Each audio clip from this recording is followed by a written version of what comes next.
एक संत वहां उस नगर में आया और उसने कहा भाई मैंने यहां रात्रि बितानी है और मुझे कोई भक्त का घर बता दो जिससे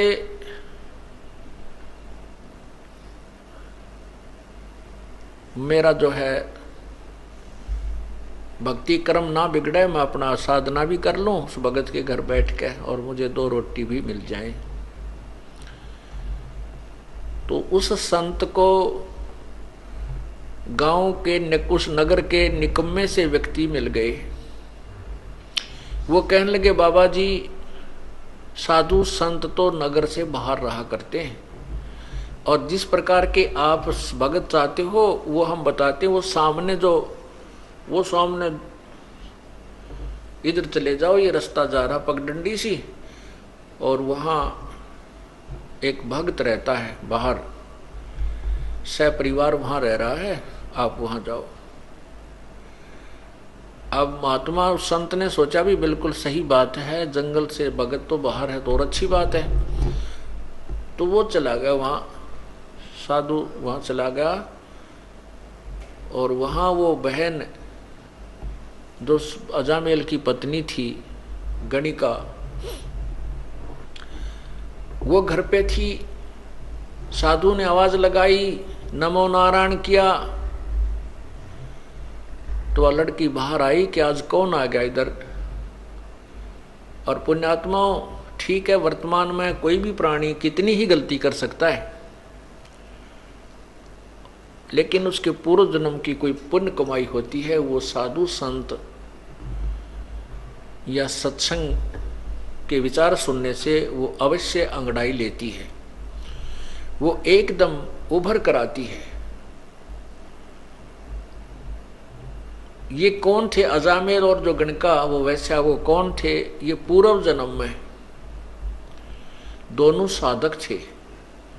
वो भी वैराग्य थी और ये अजामेल भी वैराग लेकर के बाहर भक्ति के लिए, जैसा भी इनको मालूम था अपनी उस परमात्मा के नाम की, जैसा जिस संत ने कोई बताया था वो साधना शास्त्र विरुद्ध भी ये कर रहे थे। जैसे ओम नाम की साधना तो शास्त्र अनुकूल है और अन्य जो साधना ये करते थे वो शास्त्र विरुद्ध है, जैसे तप वगैरह। लेकिन दोनों की, जैसे किसी ने भांग बीज दी वो भी फल लगेगा और कणक बीज लिया उसका भी फल लगेगा। दोनों इकट्ठी बोली तो भी भांग का पौधे के अलग बीज फल लगेंगे और कणक गेहूं के अलग लगेंगे। तो ऐसे साधना ये करते हैं, उनका दोनों का सबका फल उनको मिलता रहता है। जैसे तप करते हैं उसे राज भी होता है और सिद्धियां भी आ जाती है, लेकिन मोक्ष नहीं हो सकता इनसे। तो इस प्रकार वो पिछले जन्म में साधना किया करते थे, साधक थे। और जो अजामेल अब बदनाम हो रहा था, ये पूर्व जन्म में ऐसे ही एक साधक था, हठ योग करता था। और ये हठ योग करते करते इसने अभ्यास कर रखा था समाधि लगाने का।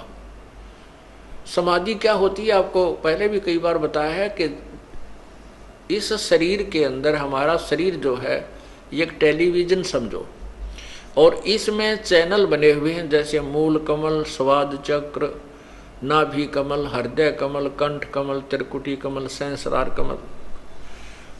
और इसमें जिसका भी जो चैनल ऑन हो गया पूर्व जन्म की कमाई से, और जैसे हठ योग से समाधिस्थ होने की चेष्टा जो करते हैं, वो न जाने कौन से कमल में कौन सा टेलीविजन का चैनल ऑन हो जाता है उनका, फिर उसको बार बार देखने का इंटरेस्ट बन जाता है। उसमें ऊपर के इस ब्रह्मांड में जैसे ये कहीं ग्रह चल रहे हैं, इनकी बड़ी अच्छी स्पीड नजर आती है, ऊपर की तरफ और बड़े बड़े पहाड़ हैं, स्वर्ग हैं, पता नहीं क्या क्या वहाँ उछल कूद होती है, नाच गाने ऊपर चल रहे हैं, तो वो सब दिखने लग जाते हैं। तो ये मन वही टिकता है जहाँ इसको वर्तमान से अधिक कोई अट्रैक्टिव वस्तु नजर आती है, आकर्षक वस्तु नजर आती है। जैसे इस मन की वृत्ति है कि जैसे अंधेरे में 25 वाट का बल्ब जग गया तो सभी वो पतंग जीव जंतु उसके पास पहुंच जाते हैं, और 100 वाट का जग जाता है तो उसकी तरफ भाग लेते हैं, उस 25 वाले पर कोई नहीं रहता। ऐसे ही जो हम यहाँ देख रहे हैं इस पृथ्वी के ऊपर, जो भी हम मन की आकर्षण वस्तु देखते हैं, इससे बहुत ज्यादा अधिक ऊपर के लोकों में है। जैसे आपने मार्कंडे ऋषि और उस इंद्र की पटरानी की वार्ता सुनी, तो यहाँ जो इंद्र लोक की सबसे खूबसूरत औरत आकर के मार्कंडे ऋषि के सामने डांस कर रही थी, लेकिन मार्कंडे ऋषि की समाधि ब्रह्मलोक के उस बड़े होटल की नाच गाने देख रहा था वहां बैठा।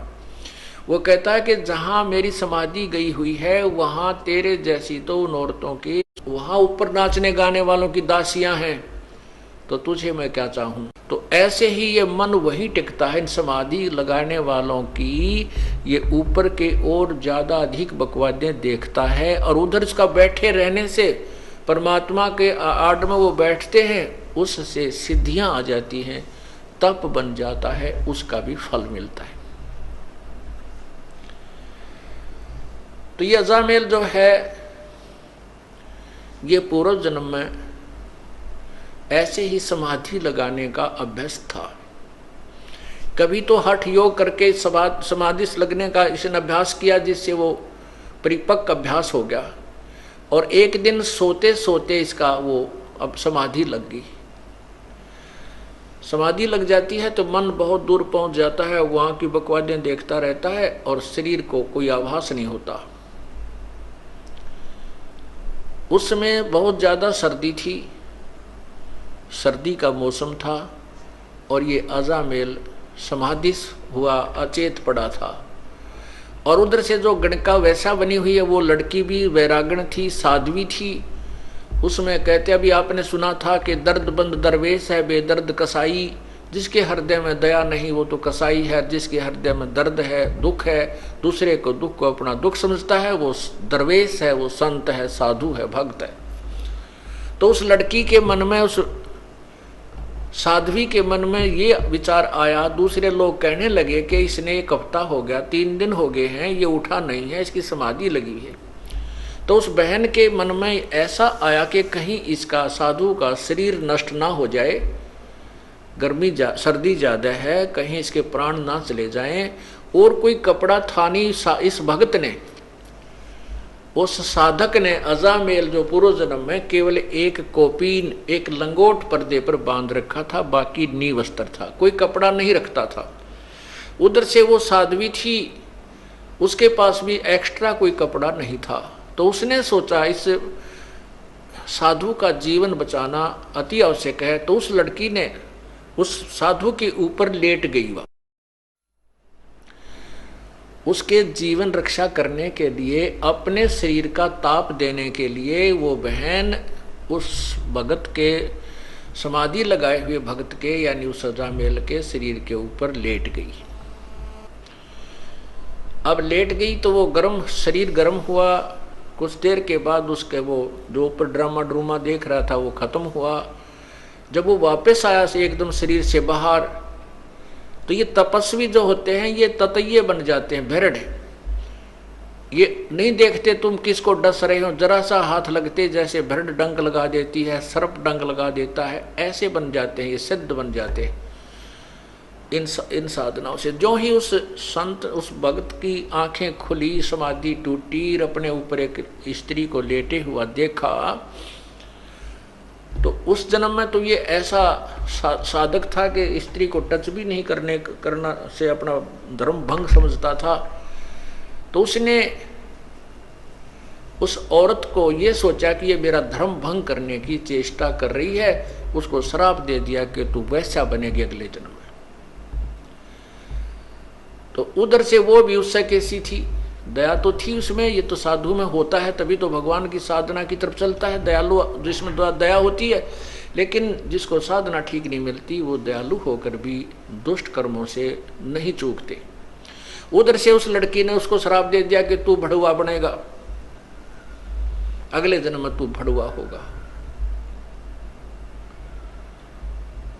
अर्थात व्यभिचारी होगा। तब जब उन दोनों का वो पारा सा उतर लिया छो का, फिर विचार करने लगे। तो उस लड़की ने कहा कि नालायक, मैं तो तेरे शरीर को गर्मी दे रही थी, मैंने तेरे जैसे निकम्मों की कोई आवश्यकता नहीं, मैं फिर घर क्यों त्यागती अगर मैं ऐसे कर्म करती। मैं तो, मुझे पता लगा कि 2-3 दिन से तू बेहोश पड़ा है, कहीं तेरा शरीर नष्ट ना हो जाए, मैं तो इसलिए तेरे शरीर को गर्मी देने के लिए, और कोई वस्त्र ना था मेरे पास, अपने ही शरीर से तेरी रक्षा कर रही थी। तब वो महसूस किया उसने भी कि बहन मेरे से गलती बन गई।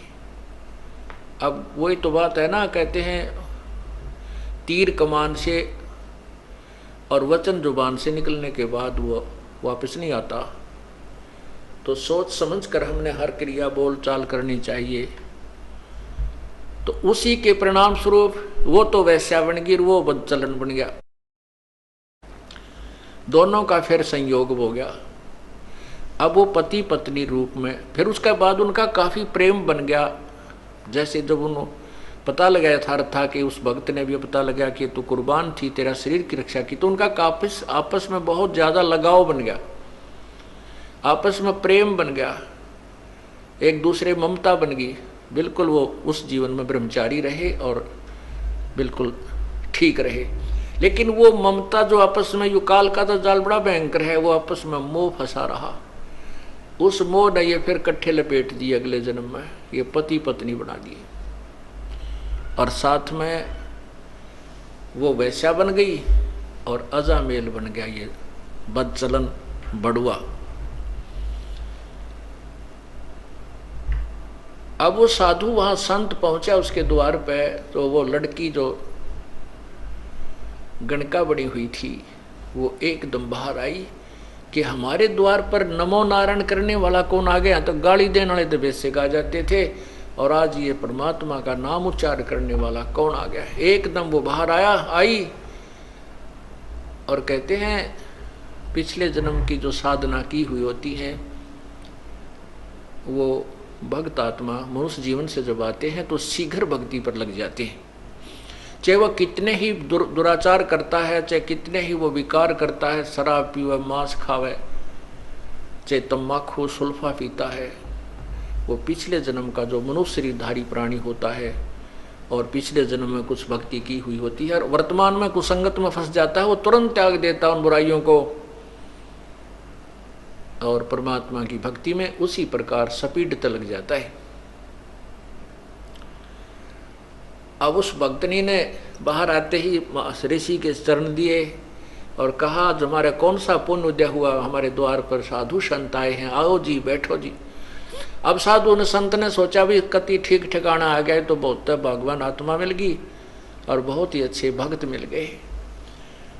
अब अंदर जब पहुंचा तो उसने एक चारपाई थी जिसी घर पे वो उस पे बिछा दिए सुंदर कपड़े धोए धाए, साधु बैठ गया दच के उस चारपाई के बीच में। दोपहर के बाद का समय था, 2-3 बजे 4 बजे, और वो अजामेल गया हुआ था जंगल में शिकार खेलने, शिकार लेने के लिए। कोई मर्ग, कोई पशु पक्षी मार के लिया करता डेली और हाथ तक काट कर शराब पिया करता वहां जंगल में बना करके मदिरा। तो वो आया, उसने क्या कर रखा कि कंधे पे लठ और लठ के अंदर एक वो टांग रखा हिरण मार के, और आते ही वो पटक दिया आंगन में। जड़ महात्मा बैठे थे उसके साथ में ही, और नो पटक, जब नो ना देखा कि महापुरुष बैठा सामने, उसने आते ही दुखी सा हो रहा था, कहा ले भगवान तो सारा दिन में एक का पाया, सारा दिन लग गया, एक ही मर्ग मिला, बड़ी मुश्किल से हाथ लगा। अब जब उसने वो मर्ग वहां पटका तो वो साधु की नजर गई, भाई के खुड़का हुआ कौन बोला। जब उस संत ने देखा रही तो भाई कुकर्मी आदमी है, कौन आ गया इनके भक्तनी के घर में, मांस ये मर्ग मार रखा इसने। तो उस लड़की से पूछा, बेटा यू कौन है, कौन आ गया तेरे घर में। वो कहने लगी, जी ये भगत जी है आपका, ये आपका सेवक है। बाबा जी ने ठा लिया जोड़ा, जब गलत जगह आ गया भाई तू तो ये किसा सेवक मर्ग मार के ला रहा। तो फिर उसने देखा कि तो संत था, आया हुआ है आज तो तुम्हारे दरबार पे।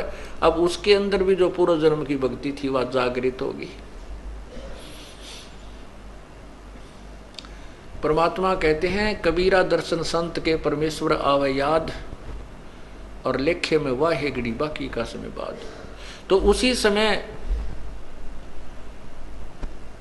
उस अजामेल ने भी पैर पकड़ दिए और उस बहन ने भी, उसकी पत्नी ने, और कहने लगे महाराज हमारे द्वार से आप नो मत जाओ। अब पहले पापी आत्मा है और आप जैसे महापुरुष हमें कोई सदुपदेश नहीं देंगे, हमारा कोई रास्ता मार्गदर्शन नहीं करेंगे, तो हम बुराई कैसे छोड़ेंगे। वो बोला मैंने छोड़ दो जल्दी, बस मेरे साथ तो मजाक कर दिया किसी ने, मैं गलत आ गया यहाँ पे। तो उन दोनों ने बहुत याचना की कि नहीं साधु, नहीं महाराज आपने ऐसे नहीं जाना चाहिए, हम बुरे हैं भले हैं आप ही के तो हैं, आप हमें कुछ शिक्षा दीजिए ताकि हमारी बुराई छूट सके। काफ़ी आग्रह करने से संत ने दया आगी कि भाई चल इतना कुछ कह रहे हैं, गलती हो जाया करती है, और ये कहें भाई हम सुधरने की चेष्टा करेंगे तो ठीक है। कहने लगे भाई इस बीमारी ने बाहर घेर का, अभी आज से प्रण करो, कसम खाओ, प्रतिज्ञा करो कि ये बुराई तुम नहीं करोगे। अब कहते हैं साधु दर्शन राम का, मुख पर बसे सुहाग, और दर्शुनी को होते हैं जिनके पूर्ण भाग। अब वो पूर्ण भाग थे क्योंकि पिछले जन्म की कमाई थी, और किसी ना किसी जन्म में वो परमात्मा की शरण में रहे हुए होते हैं। जो प्रभु आते हैं प्रत्येक युग में आते हैं, और वही कमाई उनको मनुष्य जीवन दिलवाती रहती है। बाकी जो अन्य हठ योग आदि करते हैं वो तो मलाई यहीं ख़त्म खर्च करते रहते हैं, सिद्धियां प्राप्त करके या कोई राज्य प्राप्त करके फिर पैरेलल हो जाते हैं। तो उन्होंने उसी समय उस उठा के उस मर्ग को बाहर फेंक दिया और कहा महाराज जी बाजार से जाकर के हम बिल्कुल फ्रेश आटा लावांगे आपके लिए, अलग से भोजन बना देंगे, नहा धो के, आज के बाद हम कोई बुराई नहीं करेंगे, लेकिन आप हमारे द्वार से जाइए मत, हम शाकाहारी हो जाएंगे। अब उस संत ने कहा भाई ठीक है।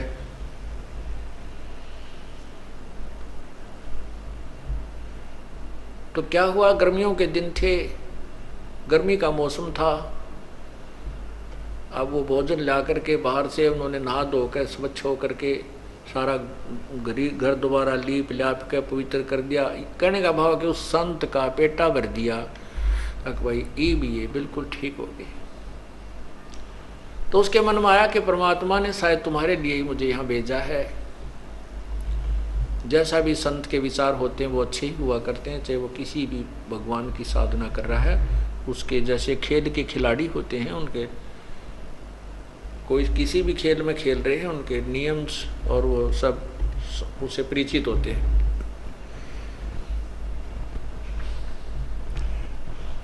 अब रात्रि के समय साधु तो भजन करने लग गया और वो दोनों जने पंखा लेकर के खड़े हो गए बारी बारी। फिर वो भजन वाद साधना करके लेट गया, तो लेट के आसपास छिड़का कर दिया पानी का, और ऐसे पंखा बारी बारी कभी वो खड़ी हो जा कभी वो खड़ा हो जा, उसको साधु को हवा कर रहे हैं। सुबेरा संत बोला भाई भक्तों एक काम करो, तुम नाम ले लो, भगवान का नाम जप्या करो। तो वो कहने लगे महाराज जी मारे पर नाम में कोई लिया था, और कोई को बात करवा ले, कितना कठिन काम करवा ले, यो नाम नहीं लिया जाता।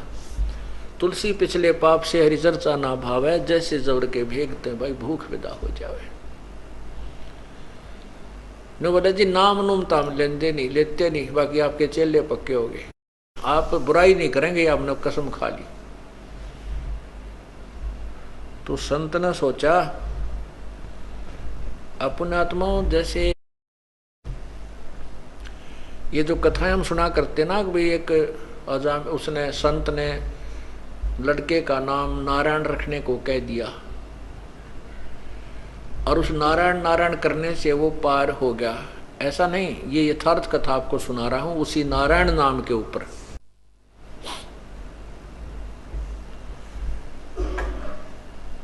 तो संत ने सोचा भाई इनके निकम्या के काम बिगड़ गए, घने पाप घने इकट्ठे हो गए, इसलिए इनके राम नाम में रुचि नहीं बन सकती, तो क्यों ना ऐसा तरीका कर दूं कि ये भगवान का नाम उच्चारण करने लग जा।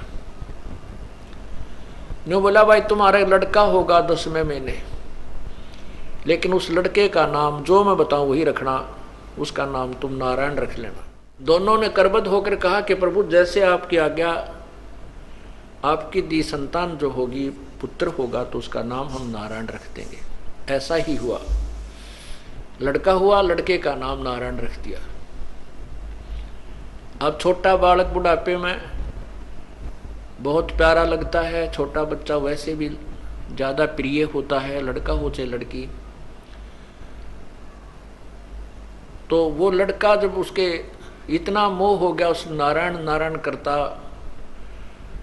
वो लड़का थोड़ी इधर उधर हो जाता, घंटा 2 घंटे ना आता, तो वो नारायण नारायण करता हुआ उस बालक ने ढूंढ के लाता, चाहे वो जंगल में कितना कोई बेर ब्यार खाने गया हुआ होता, फल खाने के लिए, वहीं से ढूंढ के ले आता। अरे कित गया तेने, अड़ खा जाएंगे हैं जंगली जानवर, बेटा दूर मत जाया कर, भयभीत रहता। उसके अंदर इतना मोह बन गया।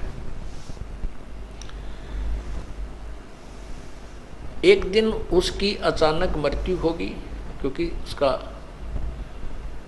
समय जो है ना, उसकी मृत्यु होगी, उस अजामेल की मृत्यु होगी। तो उसको यम के दूत ऊपर लेकर गए धर्मराज के दरबार में, जहां अकाउंट होता है एज का, कर्मा का, कितनी आयु थी, कितने समय में यू मरा, इसने कैसे पुण्य कितने पाप किए। जब उसकी मृत्यु होगी तो उसकी पत्नी ने देखा कि तो मर गया अचानक। 2-4 दिन से वो अस्वस्थ भी चल रहा था। उसकी मृत्यु होते उसकी पत्नी ने हाहाकार मचा दिया। उसका कोई साथी था नहीं, ना कोई गांव का सहयोगी था, सब उससे नफरत करते थे। तो उसने सोचा भी इसका अंतिम संस्कार यहीं अपने आंगन में ही कर देती हूँ। उसको घसीट कर एक साइड में कोने में रख लिया और उसके ऊपर लकड़ डालने शुरू कर दिए। लकड़ लाने लगी, इधर उधर से इकट्ठे करके चिता बनाने लगी। 1 घंटे 2 घंटे के बाद उसकी वापस चेतना आ गई, वो जीवित हो गया। तो ऊपर उसने देखा, वो जब वापस आया तो उसकी पत्नी बुरी तरह रो रही, वो लड़का भी रो रहा, और उधर से वो चिता बना रही, लकड़ी ढो ढो के इकट्ठे करने लग रही। तो वो कहने लगा तू क्या कर रही है, क्यों रो रही है, क्या हो गया घर में। तो अपने पति को जीवित देख करके उसको खुशी तो हुई, लेकिन जो दुख वो महसूस कर चुकी थी वो दुख अभी भी उसके हृदय में विद्यमान था। और रोती रोती कहने लगी आप मर गए थे, आप जीवित कैसे हो गए, आप तो चले गए थे हमें छोड़कर। इस दुख में रो रही थी कि अब हमारा कौन है यहाँ पर, मैं किसके सहारे रहूंगी अकेली जंगल में, मेरे ऊपर तो पहाड़ टूट गया था। तब उसका यकीन हुआ रे सचमुच मैं तो मर गया था। क्योंकि ऊपर जब धर्मराज ने उसको कहा कि भाई ये व्यक्ति नहीं है वो अजामेल, उसी नगर में एक और अजामेल नाम है उसका, और वो भी ब्राह्मण है, वो नगर में रहता है, उसके पिता का ये नाम है, उसको लाओ, इसको छोड़ो वापस। तो वो वापस छोड़ दिया। तो वो कहने लगा अपनी पत्नी को कि वो अजामेल है उसका पुत्र ब्राह्मण का, वो मरेगा अब। उसकी पत्नी कहने लगी आपको क्या पता ऐसा कि वो मरेगा। तो उस अजामेल ने बताया कि ऐसे ऐसे सारी कहानी बताई, धर्मराज ने ये कहा है कि इसकी उम्र अभी है नहीं, इसके तो अभी 5-4 साल वर्ष और रहते हैं, 4-5 वर्ष रहते हैं, इसके वापस छोड़ो, वो तरेगी। अब उस अजामेल के उस दिन के बाद या पक्की जचगी के मृत्यु तो होनी है, और समय भी थोड़ा ही बताया था धर्मराज ने, 4 वर्ष बताए थे, 5 वर्ष बताए थे, और या तो बात बिगड़ेगी।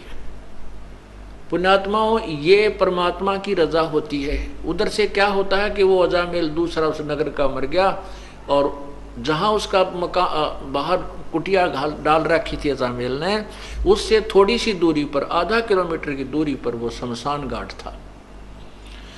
तो एक आधा घंटे के बाद देखते हैं कि वहां तो नगरवासियों की लाइन लग गई, और वो अजामेल, दूसरे अजामेल की चिता जल गई, उसको सवा कर दिया। तो उसने कहा कि देख ले वो। फिर वो जैसे अगले दिन गांव नगर में जाते थे सामान लेने, दुकान पर थे, वहां पता किया तो पता चला कि वो अजामेल मर गया, उसका लड़का, उस ब्राह्मण का कल मृत्यु होगी उसकी। तब दोनों का ये बात पक्की जचगी, क्या तो बात बिगड़ेगी। अजामेल बोला भगवान भजन कर ले, भक्ति कर ले, समय थोड़ा है और यहाँ सब कुछ यहीं रह जाएगा। अब भजन करें किसका, क्यों नाम नहीं, कुछ भी नाम उन्होंने लिया नहीं। तब वो दयालु परमात्मा आते हैं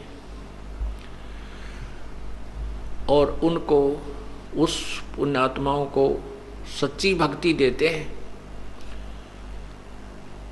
ज्ञान कथा सुनाते हैं।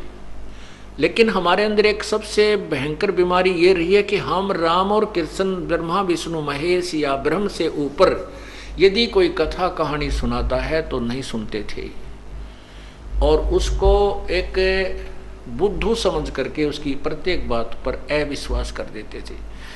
इसलिए परमात्मा बड़े दयालु हैं, बड़े सूझबूझ से काम करते रहे। तो उन्होंने कथाएं यही सुनाई, ब्रह्मा विष्णु महेश और ब्रह्म तक की, और नाम भी उनको वहीं तक के दे दिए।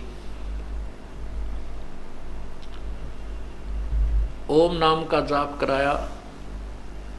जैसे ब्रह्मा को ओम नाम दिया प्रभु ने, विष्णु को हरियम नाम दिया, शिव को सोहम नाम दिया। कहते हम बैरागी ब्रह्म पद सन्यासी महादेव, सोहम मंत्र दिया शिव जी को करे हमारी सेव। तो ये परमात्मा ने उनके उद्धार के लिए, मोक्ष तो ये नहीं प्राप्त कर सकते क्योंकि मोक्ष तो 3 मंत्र से होगा, और 3 मंत्र का अधिकारी वो होगा जो परमात्मा की सच्ची कथा, पूरी सृष्टि रचना पर पूर्ण परमात्मा कौन है इस पर विश्वास कर लेगा। सारना, ये जो 3 मंत्र का जाप उसी को दिया जाता है जिसकी नस नस में, अर्थात पूर्ण रूप से जिसका विश्वास परमात्मा पूर्ण ब्रह्म कबीर भगवान में हो जाता है कि वही मोक्षदायक है, उसी की पूजा से पूर्ण मोक्ष होता है, और अन्य भगवानों की सतीथि से वो परिचित हो जाता है। ये भगवान नाशवान है, अविनाशी नहीं है, और इनकी साधना से जीव को इतना लाभ होता, स्वर्ग गया, फिर मृत्यु, फिर स्वर्ग गया, फिर नीचे आया, फिर स्वर्ग गया, फिर 83 लाख योनियों भोगी। इस तरह का ये रहट जैसा कुआं, अर्थात ये चक्र अन्य भगवानों की साधनाओं से चलता ही रहेगा। पूर्ण परमात्मा की भक्ति से पूर्ण मोक्ष होगा। तो इसलिए परमात्मा जैसे पहली बार आए, ब्रह्मा को ओम नाम दिया, क्योंकि वो वेदों में ओम नाम से दृढ़ था कि इसके अतिरिक्त कोई मंत्र नहीं है। तो उसका नाम भी, उस नाम का जाप भी पूर्ण संत से लेकर ही किया जाए तो ही लाभ होता है। इसलिए विष्णु जी को हरियम जाप दिया, विष्णु और लक्ष्मी दोनों को, सावित्री और ब्रह्मा को ओम दिया, और शिव को और पार्वती को यही मंत्र दिया। क्योंकि ये तत्व ज्ञान है, धीरे धीरे समझ में आएगा आपको। अभी तो हमने केवल ये कथाएं सुन रखी थी, छोटी मोटी कथाएं थी, या संतोषी माता के व्रत की कथा सुन रखी थी, और ये कथा हम नहीं सुन पाए थे, और पूर्ण परमात्मा के बारे में तो हमें परिचित थे।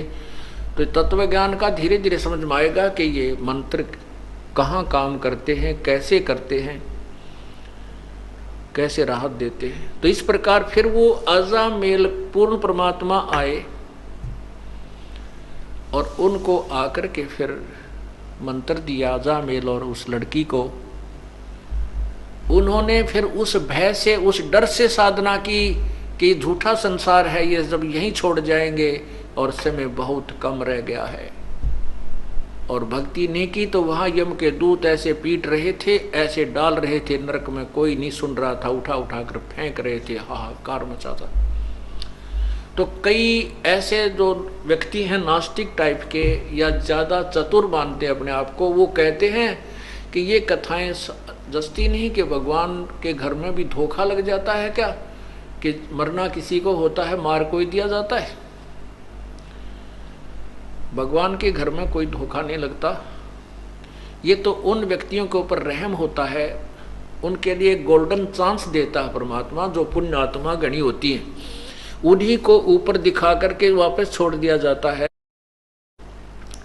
कि ताकि ये यहाँ की यथार्थता को पहचान कर फिर संसार को आसार समझ के अपना काम बना ले, भक्ति पर दृढ़ हो जाए।